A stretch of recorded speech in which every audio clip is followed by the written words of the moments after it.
អ្នកប្រដាល់គុណខ្មែរប្រភេទទម្ងន់ធ្ងន់ឈឿនល្បីបានបង្ហាញការត្រៀមខ្លួនគ្រប់គ្រាន់សម្រាប់ការចូលរួមប្រកួតមិត្តភាពអន្តរជាតិជាមួយនឹងដៃគូចាស់អមគូដណ្ដើមខ្សែក្រវ៉ាត់ថ្មីរបស់ Gainsbird ជាមួយនឹងទឹកប្រាក់រង្វាន់រហូតដល់$10,000ដែលនឹងប្រព្រឹត្តទៅនៅថ្ងៃអាទិត្យទី16ខែវិច្ឆិកាឆ្នាំ2025អំឡុងពេលវឹកហាត់នៅក្លឹបឈឿនល្បីបានប្រាប់ក្រុមការងារ PNN Sport ថា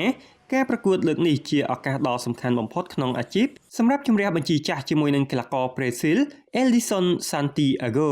នាគខ្មៅឈឿនល្បីបាននិយាយថាចំពោះដៃគូដែលខ្លួនត្រៀមប៉ះខ្ញុំបានស្គាល់គេច្បាស់ណាស់ព្រោះធ្លាប់ជួបគ្នា2លើកកន្លងមកហើយដែលលទ្ធផលឈ្នះ1ចាញ់1ដូច្នេះសម្រាប់ជំនួបនៅសង្វៀន PNN ជាលើកទី3ហើយកីឡាករមានដើមកំណើតមកពីទឹកដីខេត្តកំពង់ធំបន្ថែមថាដៃគូចាស់ម្នាក់នេះគេមានចំណុចពិសេសនិងល្អច្រើនស្ទើរតែមិនមានចំណុចខ្សោយអ្វីទាល់តែសោះហេតុនេះចំពោះការប្រកួតលើកនេះខ្ញុំមិនទាន់ហ៊ានដាក់ក្តីរំពឹងខ្ពស់ពេកនោះទេជាក់ស្ដែងនៅលើសង្វៀនតែយ៉ាងណានឹងខិតខំប្រកួតឲ្យអស់ពីសមត្ថភាពមិនធ្វើឲ្យអ្នកគាំទ្រខកចិត្តឡើយបាទតាមដំណឹងគេប្រាប់មកគឺប៉ះដៃគូចាស់បងក្លឹបជួបគាត់2ដងឈ្នះ1ចាញ់1ឈ្នះបន្ទុកចាញ់ខូចជើងបើនិយាយរឿងល្អគឺល្អខ្លាំងបាទហើយនិយាយរួមគឺល្អទាំងអស់ទាំងធនទាំងកម្លាំងទាំងអាវុធគឺសុទ្ធតែល្អទាំងអស់អញ្ចឹងបាទជាអាវុធដែលល្អខ្លាំងគឺគាត់ល្អទាត់បាទគាត់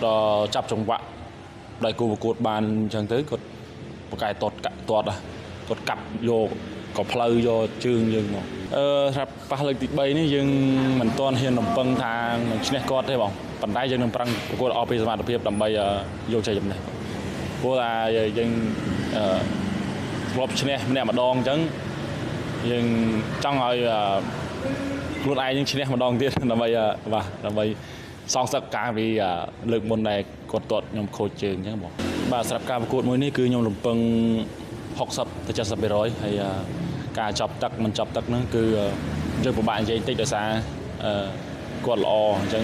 យើងសង្ឃឹមថាមកយកមកឈ្នះបន្ទុកបានបាទសម្រាប់ការត្រៀមខ្លួនអត់អីបងគឺត្រៀមខ្លួនបានពេញលេញព្រោះយើងបានដឹងពីដៃគូមុនអញ្ចឹងយើងបានត្រៀមខ្លួនអញ្ចឹងបងនិយាយទៅយើងបរឹងដោយតែរាល់ដងបងតែថាការប្រកួតមួយនេះយើងអាចនឹងបរឹងចំណុចខ្សោយកន្លែងរបស់យើងនឹងបន្ថែមបាទព្រោះថ្ងៃមុនលើកមុនគាត់ដឹងពីចំណុចខ្សោយរបស់យើងហើយអញ្ចឹងឥឡូវនេះយើងគាត់បរឹងតែចំណុចខ្សោយរបស់យើងទៅហើយបិទហើយនឹងកាប់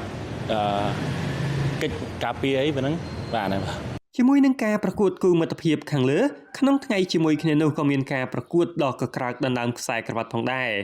សម្រាប់ការប្រកួតដណ្ដើមខ្សែក្រវ៉ាត់ Gainsbird លើកនេះមានបេក្ខភាពជើងខ្លាំងចំនួន4រូបរួមមានប៊ុនសុធាមកពីក្លឹបធុនសុភាគុណខ្មែរគឹមសវណ្ណខេមមកពីក្លឹបគុណខ្មែរ Superfight ប៉ុងធីរីមកពីក្លឹបប៉ុងសារមិត្តគុណខ្មែរនិងប៉ែនកយ៉ាស៊ីនមកពីប្រទេសអាហ្គានីស្ថានកីឡាករទាំង4រូបនឹងធ្វើការចាប់ឆ្នោតជាផ្លូវការក្នុងថ្ងៃថ្លង់ទម្ងន់ដើម្បីកំណត់គូប្រកួតនៅជុំដំបូងការប្រកួតនីមួយៗនឹងប្រព្រឹត្តទៅក្នុងលក្ខន្តិកៈ5ទឹកដើម្បីរកអ្នកឈ្នះឡើងទៅវគ្គផ្ដាច់ព្រាត់នឹងប្រព្រឹត្តទៅនៅខែបន្ទាប់ដើម្បីសម្រេចឲ្យដឹងថាអ្នកណានឹងក្លាយជាម្ចាស់ខ្សែក្រវ៉ាត់និងទទួលបានរង្វាន់អមដោយទឹកប្រាក់$10,000បន្ថែមការប្រកួតដ៏រំភើបអស្ចារ្យនេះនឹងធ្វើឡើងនៅស្ថានីយ៍ទូរទស្សន៍ PNN ចាប់ពីវេលាម៉ោង1រសៀលទៅនឹងមានការផ្សាយផ្ទាល់តាមរយៈកញ្ចក់ទូរទស្សន៍ PNN និងបណ្ដាញសង្គម Page Facebook YouTube PNN Sport អ្នកគាំទ្រក៏អាចអញ្ជើញចូលរួមទស្សនាផ្ទាល់ដោយសេរីផងដែរ